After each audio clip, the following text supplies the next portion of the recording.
No, no buzz. I just Bees Book Club. Today's object of inquiry is Caitlín R. Kiernan's The Red Tree. I don't know. This is a 2009 book, I believe. It's all set in 2008, so I'm pretty sure that's right. Um, Looks like it's fifth book, maybe. Yeah, first printing August 2009. Spiffy little cover there. Uh, Um, so I've talked about Kiernan semi recently on this channel. I read Agents of Dreamland slash Black Helicopters.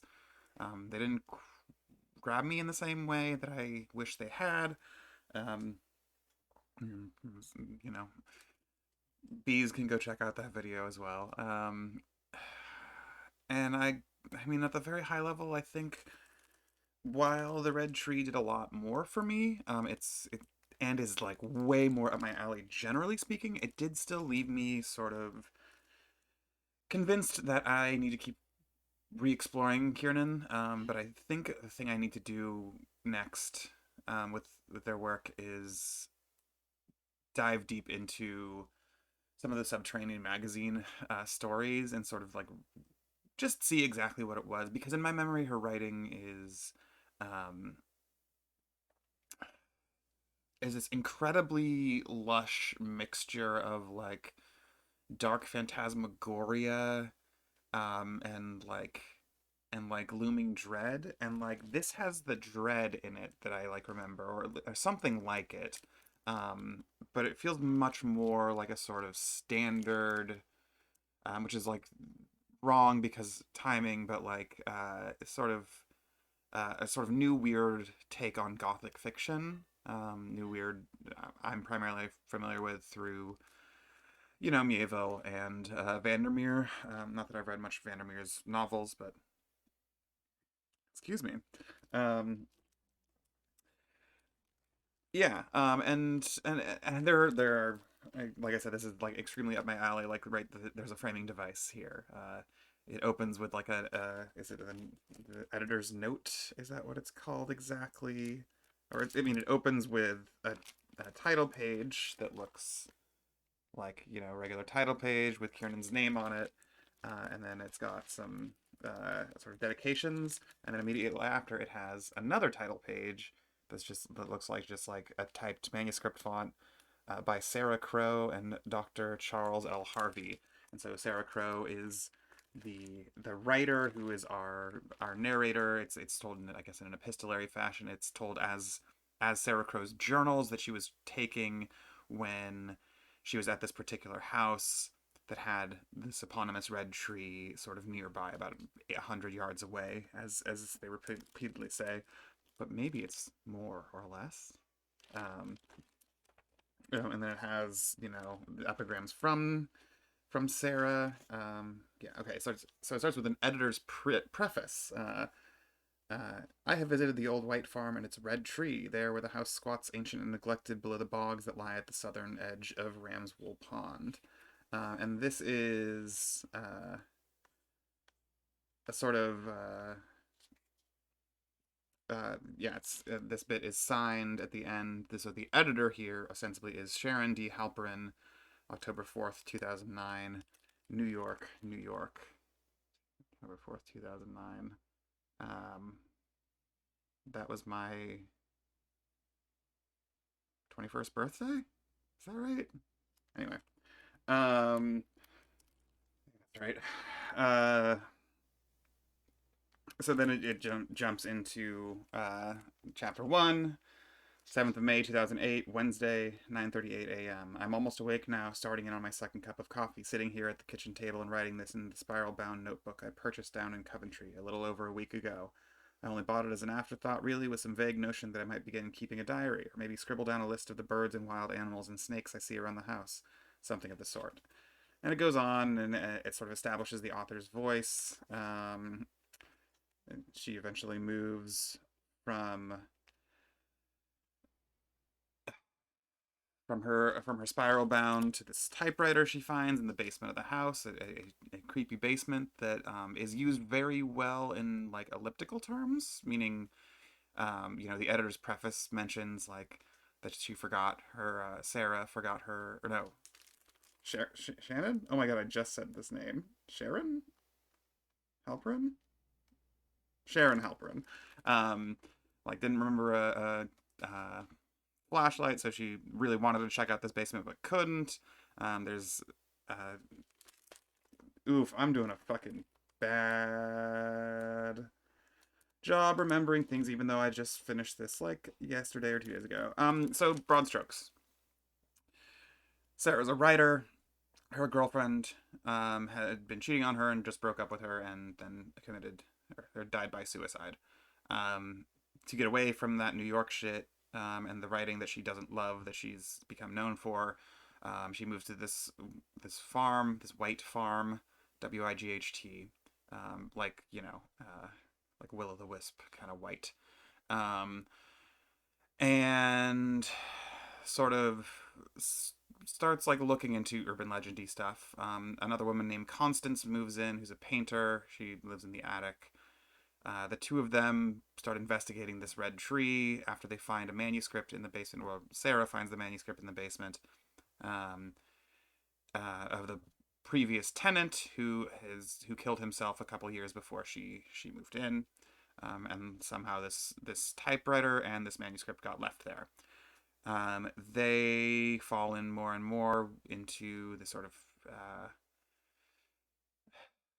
paranoia is probably the right word to use. I don't know that it's explicitly used in the text, but the writing is of a paranoid style, as one might say, um, meaning that term in the aesthetic register rather than any sort of medicalizing one. Um, and then from there follows what happens to the two of them, kind of. And it's all told through these journal entries, like the one I started reading. Wherein occasionally with footnotes by Sharon Halperin, the editor. Um, and then there's like an afterword that I really don't know what to make of. I won't like read anything from it, but how was it framed exactly? Um,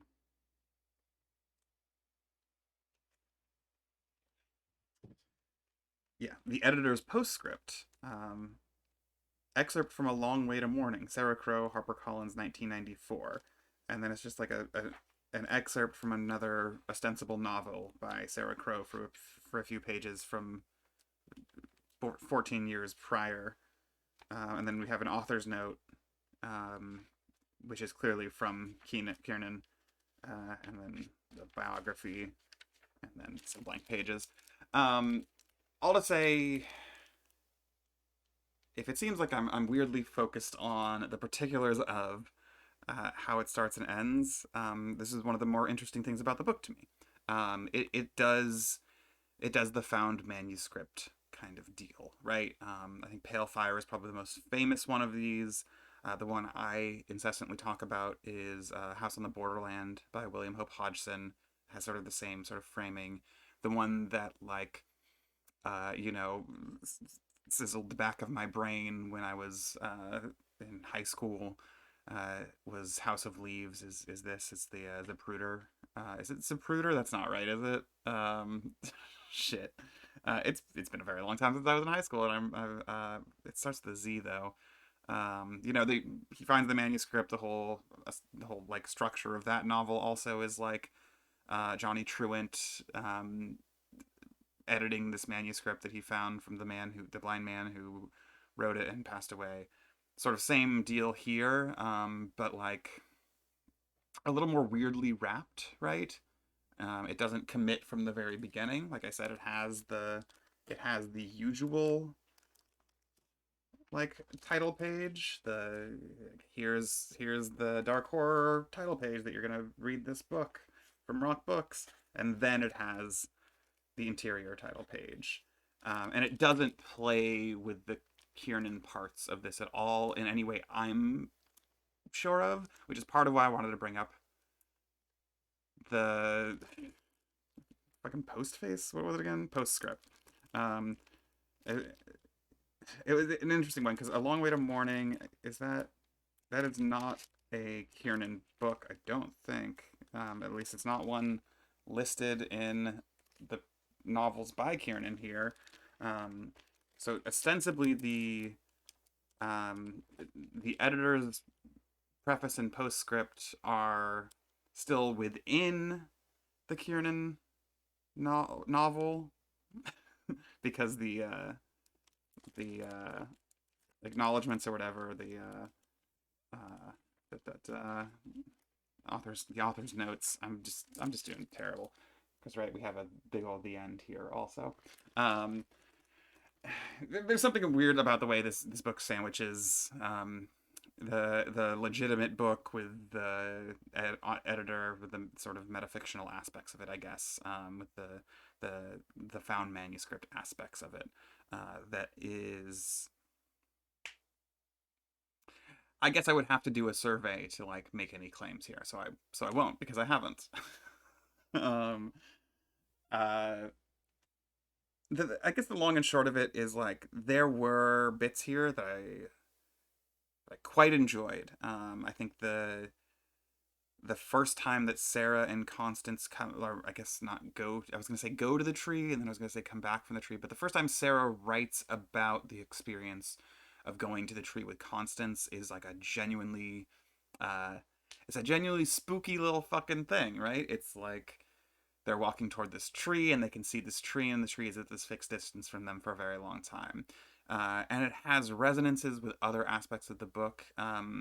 There's, Sarah is constantly talking about her dreams. Like one of the things that seems to be her major uh, driver in keeping this diary is to, well, one is to write things, even though she's been unable to write a novel that she has on contract, and that's sort of a cute little device. But like, uh, not many, but many of the most memorable entries begin with her saying, "I want to write about this dream," and then her digressing and getting mad at herself for digressing away from the stated purpose of the dream, of the diary entry, to take down the dream, and then taking down parts of the dream or all of the dream, or relating a dream she's had multiple times, that sort of thing. Um, and those dreams then have like shared imagery often with things like this trip that that Sarah and Constance take. There's also um, the short story that is just dropped in the middle of this that feels like a it's got some like Romana Clef. It feels like a key to the whole thing. I know that's a different way of saying the novel. The key is more about thinly veiled social drama than it is uh, a key embedded within a novel inside of a set of images or whatever that unlocks something within something structurally uh, obscured by the novel itself. But I'm talking about that latter one, and I used the wrong term. So, hey, it's good that this is just for bees, huh? If I'm talking in circles, it's because I'm tired and depressed, and not necessarily because this is a particularly complicated book. I mean, part of it is like this is maybe the most straightforward thing of Kiernan's I've read, despite all the talk about framed narratives, found manuscripts, metafictional techniques, dream logics, and explanations. You know, narrative or sort of the epistolary, the diaristic elements that sort of alienate the reader from more sort of naturalized ways of assuming uh, of reading, and by naturalized I specifically mean obviously uh, things produced as natural, right? Ways of reading that are assumed to be natural because they are acculturated. Um, uh, it's like a pretty breezy read in many ways, which is why I think I'm like so conflicted here. Why I'm like, why part of me is like, this might be fucking great, and I'm not there with it exactly. This might be great in a way that like I should have, if I had read it at a different point in my life, I might be like, shut the fuck up and read The Red Tree, everyone. Um, but it's not that for me, and it's also not my experience with Black Helicopter slash Agents of Dreamland, where it was just like I just couldn't parse it in a way that was like disappointing because I truly love imagistic and experimental fiction. Like one of my favorite things in the world. But it just the images didn't quite hit the experiment. Never quite either revealed itself to me or impressed me on its own aesthetic grounds, such that I didn't need it to be revealed to me. Um, the Red Tree is not in that sort of field for me. It's like a this is probably one of the better kinds of it in novels that I've read, right? Because like oh, I think I read S by whatever the fake author's name was, but Doug Dorst and concept by J.J. Abrams. Um, since starting this channel, so there's probably like a 40-minute video of me talking about that book, and obviously this like the things I'm talking about are very much in there as well, but like the things I'm talking about with the Red Tree in terms of the metafictional elements, the found manuscript type stuff, the Red Tree does not have a bunch of pieces of paper inserted into it and like a heterosexual love story as the the hinge upon which it all you know fucking swings. Um, there's a good use of a hinge metaphor in this book. Actually, now that I say that, I think that's where that's coming from in the Red Tree. The Red Tree is certainly much more competent, much more interesting, much more any superlative you could think of than that book was. Even though I did enjoy that book in a weird way. Um, but I think the thing I come down on is that I ended up kind of torn on this one. And I think I'm trying to take that in a positive way, right? I mean also the Sarah's a Sarah's a lesbian, right?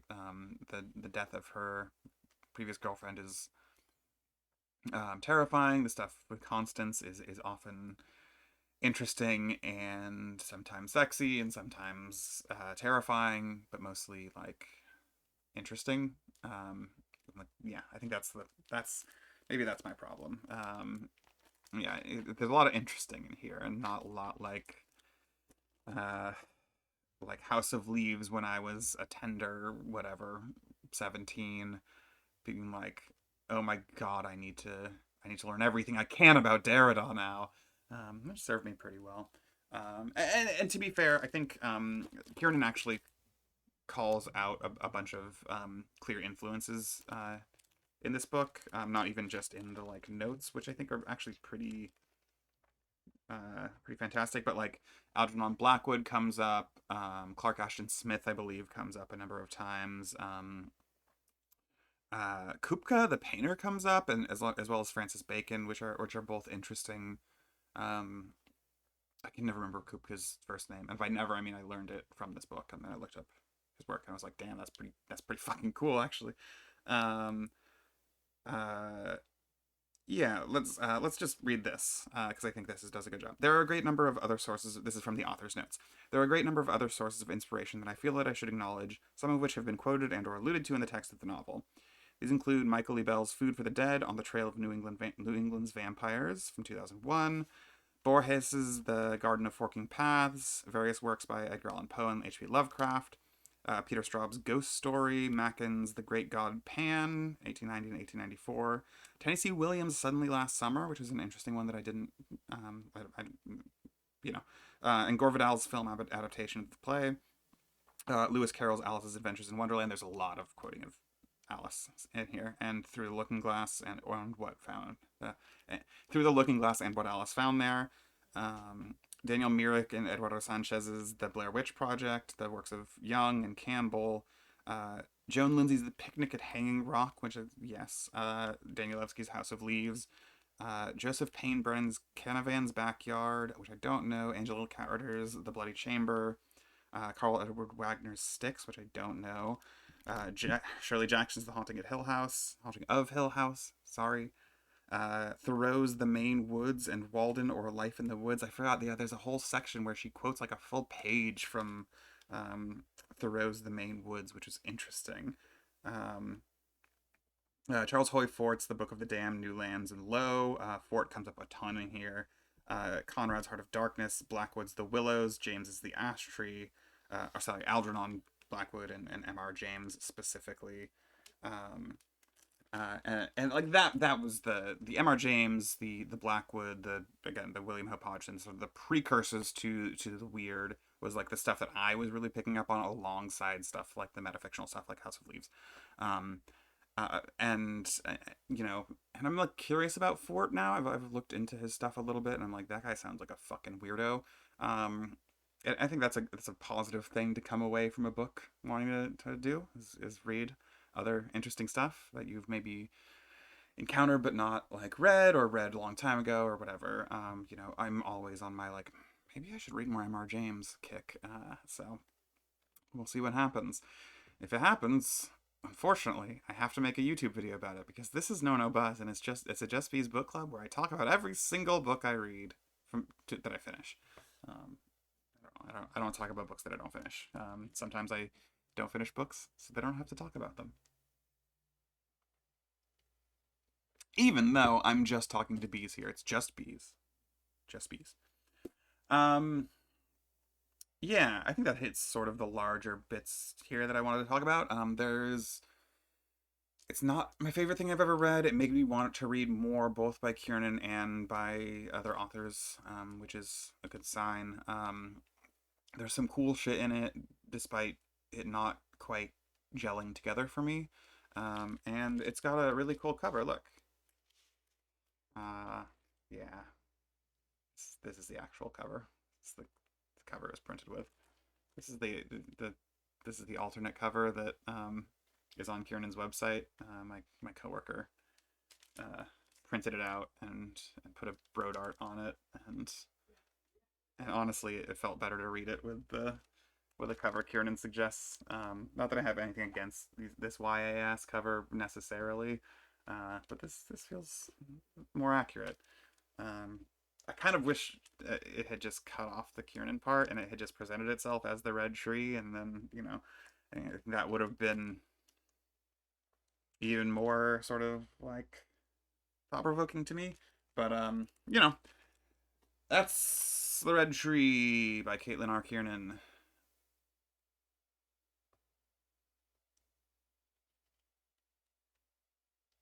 Thanks for not watching.